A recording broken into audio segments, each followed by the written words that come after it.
7 দফা দাবিতে রাজধানীর ঐতিহাসিক সোহরাওয়ার্দী উদ্যানে প্রথমবারের মতো একক সমাবেশ ডেকেছে বাংলাদেশ জামায়াতে ইসলাম। শনিবার দুপুর 2টায় আনুষ্ঠানিকভাবে সমাবেশ শুরু হবে। এর আগে সোহরাওয়ার্দী উদ্যানে জামাত দলীয়ভাবে কোনো সমাবেশ করেনি। জানা গেছে, জামাতের উদ্দেশ্য বড় ধরনের সমাবেশ করে রাজনীতির মাঠে নতুনভাবে আলোড়ন সৃষ্টি করা। সমাবেশ থেকে নতুন প্রজন্মের উদ্দেশ্যে গুরুত্বপূর্ণ বার্তা দেবেন জামাতের আমির ডাক্তার শফিকুর রহমান।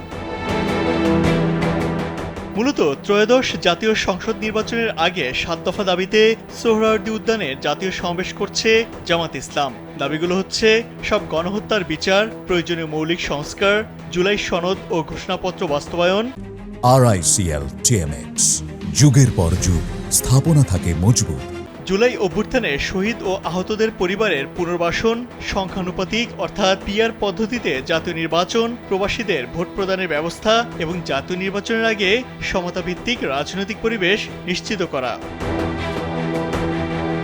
তবে 7 দফা দাবি হলেও দুটি বিষয়ে দিক নির্দেশনামূলক বার্তা দেবে দলটি। গণহত্যার বিচার ও সংস্কার শেষে পিআর পদ্ধতিতে নির্বাচন এবং 24শে জুলাই অভ্যুত্থানের চেতনার ভিত্তিতে জন আকাঙ্ক্ষার বাংলাদেশ প্রতিষ্ঠা, এ দুটি বিষয়ে দলের প্রধান দিক নির্দেশনামূলক বার্তা দেবেন বলে জানা গেছে।